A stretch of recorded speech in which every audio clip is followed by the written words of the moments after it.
Hey guys, it's Brendon Burchard and I'm filming today in Puerto Rico, which I'm so excited about. You can obviously tell it's an unbelievably beautiful place, and it's really brought me back to some of the major decisions I've made in my life because, as some of you know, my real journey in personal development began when I had a car accident in the Dominican Republic.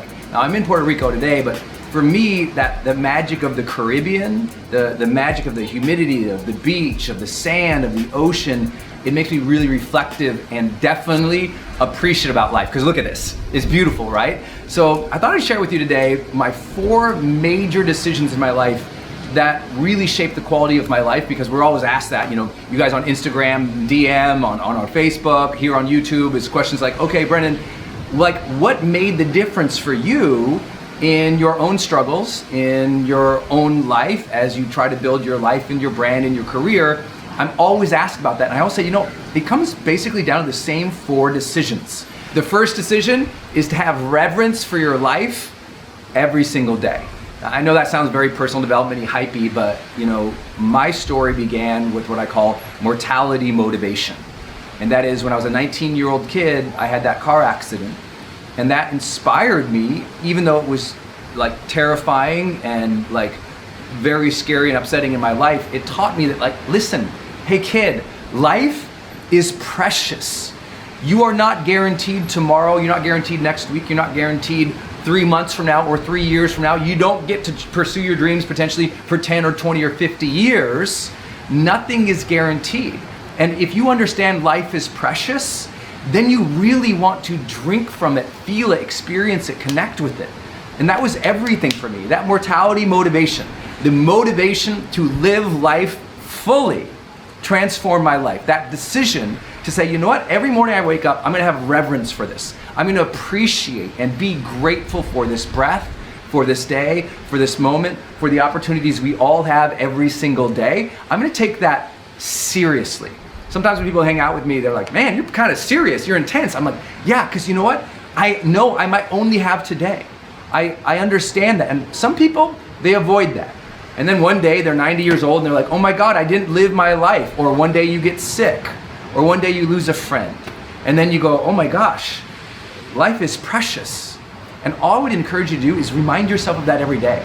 Like, don't wait for something negative or traumatic or some tragedy to strike before you say, you know what? I'm so grateful to be alive. Because for me, operating my day with a reverence and connection to this blessed moment, a reverence and connection to life that we have, it makes me live each day in a more grateful and honoring place. And just imagine that. Imagine your Monday, your Tuesday, your Wednesday, your Thursday, Friday, Saturday, Sunday. If you began the day more grateful, more respectful of the life that you have, and more willing to use your time intelligently, because part of motivation mortality is, hey, I better use my time wisely. I tell people all the time, if you want to know if you appreciate your life, it's not just about the gratitude journal at the end of the day. Like, real reverence for life shows up in your time management. How are you really using your days on this earth? What did you really do last week? What did you do last month? Is the priorities you're setting in your life like real? Because what people do is they go through the motions, or they react so much, and now they lived a decade and it wasn't even their life. They were just doing what other people told them. They weren't on their own path. Because when you realize life is short, you say, I better walk my path. I only get this shot. This is a blessed day. I better take this time seriously. Reverence for life shows up in how you manage your time. And so that decision for me was, every day I will have reverence for life. And part of that is that gratitude, part of that is respecting it, and part of that is making sure I'm on my path and I'm living my day, my life, not somebody else's life. The second big decision that sort of flowed from that, and as serious but maybe not as intense, is the decision to bring the joy to life. A lot of people, they wait for positive emotion. Well, when I get that promotion, or when I make that money, or when the clients take me seriously, or when I get that following, or when something happens, when I have the kids, or when the kids leave. It's like, someday I will be happy. Someday something will happen, and all of a sudden life will be good. And a lot of people, they wait for someday, and that day never shows up. Because here's the dominant metaphor in my life that really shifted me. And that is, the power plant doesn't have energy, it generates energy. And what I mean by that is a power plant, what it does is it takes energy from one source and it transforms it and stores it and then transmits it to a higher source. And so, yeah, maybe you are surrounded by negativity. Maybe you are surrounded by, a lot of the vitriol of today's culture and the negativity and the hate and the people who don't support you. Maybe there is that energy. But your job is to take the energy of life that sometimes can seem negative and transform it. Ask yourself, how can I see this in a different perspective? How can I not take the energy they're giving me, but rather generate the energy I want to experience in life? If you ever came over to my house, or if I was throwing a party and you called up and said, hey, Brendon, I'm coming to your house, what should I bring? And I will never be like, bring wine or appetizers or something like that. I'm like, bring the joy. You show up to my house in a good attitude. I always tell people, be responsible for the energy you are projecting into this world. Because what most people are doing is they're being a reflection of the energy they feel in the immediate moment, or a reflection of the energy that other people have been giving them for days, weeks. A lot of people, their energy is the energy they felt because, their parents treated them a certain way, and now they reflect that. They're reflecting the energy that's been around them versus taking control of their own mind and saying, okay, what thoughts can I generate? What's my self-talk? What are the intentions I want to have? And what's the energy I want to create? I can't stand being around people who don't own their energy. They get angry or upset about stupid little things, and you're like, hey, if life is short, you're gonna really care about your energy. And the people around you, listen, the kids, your family, your friends, they wanna see you have great energy. And stop pretending that that's not a choice. Your energy over the long term is choice. Your attitude is choice. It doesn't mean that something bad that happens today can't make you upset. That doesn't mean that you can have the immediate emotion of discouragement, disappointment, anger, sadness. That stuff can come up in reaction to a moment or a circumstance. But if it's still here tomorrow, that is a choice. Now some say, you can't say that's true, Brendon. And I can tell you, it isn't true for some people, right? If you have people with mental illness, mental disorders, yeah, we can't go around saying control your attitude because they have a mental illness. But if you don't have that, you have to realize, wait, I got a choice here. Because over the long term, we all can use our thoughts to create better energy. All of us. Even those who have mental disorder, ultimately when they have therapy, when they have training, the whole approach is to help them make better decisions for themselves and improve their own thoughts. Isn't it true? Like, we're always trying to improve our own thoughts. And some people, yes, when there's major psychological challenge, disorder, upset, yes, they might need real support, therapy. They might need real support, some biochemistry alteration that will help them feel good, medication sometimes. I get all of that. But I'm here to say, for most of us, over the long term, a week, 2 weeks, 3 weeks, 4 weeks, your attitude, your choice. Your mood, your choice. Your temperament, your choice. Your personality, your choice. Your energy in life, your choice. And either that choice is being made with will and intention and discipline and consciousness, or you're just going through the motions and reacting like a dog. And it's so hard to tell people that. But isn't it true that sometimes we can be little brats? We can react to something and we get so upset about it, and later on I'm like, why did I let myself get so upset about that? And notice what you said. Why did I let myself get so upset about that? And so I want to let you know, nothing I've said has been judgmental. Because listen, I had a mental disorder. I had a brain injury, as many of you guys know, in 2011. I've been in parts of my life where I couldn't control my thoughts, my mind, my feelings. So I have no judgment to those who are really struggling with it, because I needed support for it. And I'm that guy who's spent my entire career saying, if you need support and you're struggling, get it. Go get a therapist. Go see a professional. Don't minimize that. We need to not have a stigma about getting support and help. I needed to do that when I had my brain injury. But even through that process, you know what I learned? All you're ever going to be doing is working on mastering your mind. You can get all the support in the world, but you still got to do the hard work of mastering your mind and say, what are my thoughts? How did I react to that? How should I in the future react to that? Because shouldn't it be true, as we all mature and grow and get better in life, that we should become more masterful of our own emotions, our own mind, our own thoughts, our own feelings, our own energy. And so for me, the major decision was bring the joy. I'm gonna be a person in any given situation who brings a positivity to that situation. Even if everyone else is upset, everyone's negative, I'm gonna find some way to bring humor, make people feel comfortable, decrease people's stress, point out something beautiful. I'm gonna be that person who, when you leave, like, that guy's pretty joyous. And some people say, well, Brendon, that's fake. You know, that's just fake. That's just not real. Well, you know what? Sometimes if you have to use your will and your mind to be happy, congratulations. Because you know what is also not good? Is going through the motions in life and just feeling terrible all the time because you never made a choice to feel better. So if you gotta like stir in your heart and your soul that energy that's better than where you are usually, and you wanna, some people say, well, that's fake. I'm like, hey, that's called trying to be better. That's called giving effort to life versus just taking what lands on you. And I think that's really powerful. For me personally, choosing to be a person who takes and brings joy from the small things of life. Not waiting for some big, huge thing, but bringing the joy also means to me noticing, appreciating, being aware, being conscious of the beautiful moments we have. I mean, look at this view that I get to film here today with.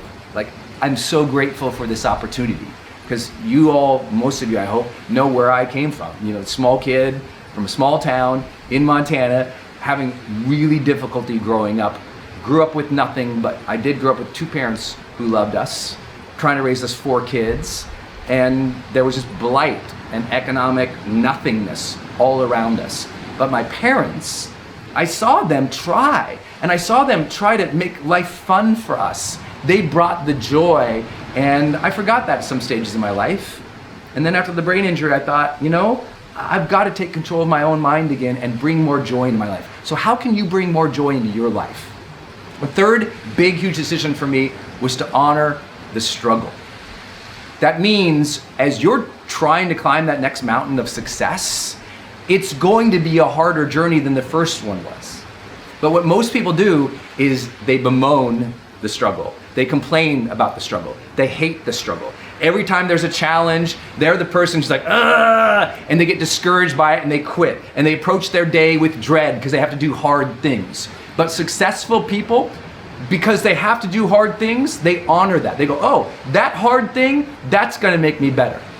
This challenge I'm going through that requires discipline and consistency, it's a struggle, but you know what? I will honor that because I know that will forge within me a better skill set, more mastery, more capability, another new level of ability to serve other people. That's what comes from honoring the struggle. Because listen, so many people, they drive to work every day, right? They got to commute.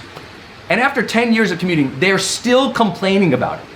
I'm like, if you have to do something every day and you are still complaining about that, that means you have not tapped into this thing called consciousness, right? You have to be a person who, when you got to do something you don't want to do, but it is necessary, you bring the joy to it, or you honor it. You go, okay, it's not what I wanted, but I'm gonna use it to make me better. And I don't pretend that's easy, because some struggles are really difficult, really real. You know, I have to have the same mindset in very difficult circumstances as I coach some of the highest performing people in the world. They lose a parent, they lose a family member. They didn't win the gold medal, they got silver. You know, their business didn't sell for the value they wanted. They got made fun of on the internet. Their company crashed. Like the drama I deal with every day, and I see the difference. I see the difference. That some people, when they really struggle, when something messes up, they get so angry, and other people, they go, all right, let me adopt like a learning mindset here. Let me not get disappointed or discouraged or hate it or complain or bemoan it or blame other people. Let me just ask, what did I learn that will make me better for this journey? Because life is a journey and it's gonna get harder, especially if you want to give more, serve more, grow more. Because the more ambitious you get to make a difference, Obviously, that's a new mountaintop every single day as you're trying to climb it. People will judge you, people will hate on you, people will make fun of you, your business will fail, things won't work. If you can learn to honor that process, you don't quit. If you hate the process, you quit. Because anything that hate is applied to quickly dies. So do not hate your struggles, do not hate your challenge, do not hate your circumstances now. Recognize them as the very things that are forging in you the ability to serve at the next level. Honor the struggle. And the fourth big decision I made in my life was to adopt a role model mindset. When I was a kid, 19, after my car accident, I decided I want to make a difference in this world. My car accident told me, live, that's the mortality motivation stuff. It taught me to love, because I realized I wanted to connect with other people. And it taught me to matter, to try and make a difference in my life. Because if life is short, I want to know I did something with it. I helped other people. And one of the things I did after that was I started studying leadership. And I would read about servant leadership from Robert Greenleaf and all these great theorists and great leaders of the past. I started reading biographies of the great people of life. And as I read these biographies, what became really clear to me was something was going on in their mindset. They were different than other people in some ways. And what was that difference? And one of the differences was that in some way, at some point, not always their whole life, but at some point in their life when everything changed, they adopted a role model mindset. The role model mindset says, how can I deal with life as my highest self? And how can I do it in a way knowing that I'm an example for other people? You might not think of yourself this way, but you are an example right now. So what are you an example of? Are you an example of positivity? Are you an example of helping other people? Are you an example of someone who's committed to their dreams? Are you an example of somebody who's in good health? Are you an example of somebody who has compassion and empathy for other people? Are you being a role model for the kids, for the team, for the people who see you on social media? Are you a role model, or are you just going through the motions? Because the ultimate killer of what we call the high performance experience, like living life at a heightened level, like what that next level thing is, the ultimate killer of that is just going through the motions. But high performers, successful people, they don't go through the motions. They say, how can I do this with excellence? Because other people are going to see this. And I want to inspire other people. If you really want to inspire other people in your life, you must first adopt the role model mindset. It makes you filter your behavior through, am I doing this well? Am I being a good example for them? Am I setting the tone? Is this the energy I'd love other people to adopt? When you're a role model, you're not a jerk. Right? When you're a role model, you don't treat people bad. When you're thinking about being a role model, you spend more time with the kids, more time with the art, more time with other people. When you're trying to be a role model, you're thoughtful, you're intentional, you're joyous, you're grateful. Nothing about trying to be a role model is a jerk. Right? It forces you to step into your highest and your best self. So think about your behavior over the last month. Have you been a role model for the kids, for the team, for the people around you? Or have you just been going through the motions? Because going through the motions is not going to give you your breakthrough. Trying to lead others, serve others, be an example of goodness in this world is important. As I'm filming this in Puerto Rico, in about 72 hours, some of my best friends in the world are flying in. They're all inspiring human beings. And my only request of them in bringing them here will be something simple. I always say to people, whatever you do in your life, double down on your goodness. Whatever you do that serves good to the world, do more of that. Because that's where your real role modelness comes into play, is when you're doing what you do and you're doing it well, but you know that it's contributing, it's good. Do more good work.